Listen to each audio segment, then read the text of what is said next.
Evidence that the Bible is true is people's personal experiences. And so when you look across history, you see how God has changed many, many people's lives. Somebody says, well, you can't base it on that. Yeah, you can, because if you look at it, 2,000 years since Jesus got up out of the grave, people's lives were so transformed, it was obvious to everybody who knew them. Everybody who knew me before I saved knew I got saved. My dog knew I got saved. I was so different.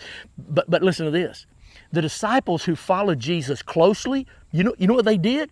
They were scared to death. When Jesus was taken to be crucified, they scattered. Even Peter, one of his top guys, denied Jesus 3 times.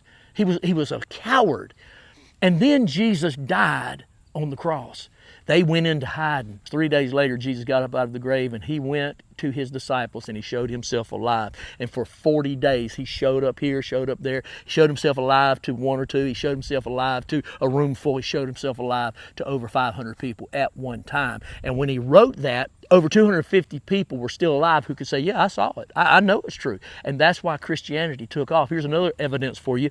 Those disciples who followed Jesus for 3.5 years, who scared to death and they were in hiding, once they saw Jesus alive from the grave, they said, I will live my life for Jesus and I will die for Jesus. And they all died for Jesus, with the exception of the Apostle John, who went and wrote the book of Revelation. So what I'm telling you is, if I can prove that the Bible is true, that clearly proves that there is a God, because in the beginning, God created the heavens and earth. And so I've just laid out a whole lot of stuff in just a few minutes' time about how here's these disciples who were cowards, and now they're willing to die for Jesus Christ, and they did it proudly and boldly because they know that Jesus is the resurrection and the life.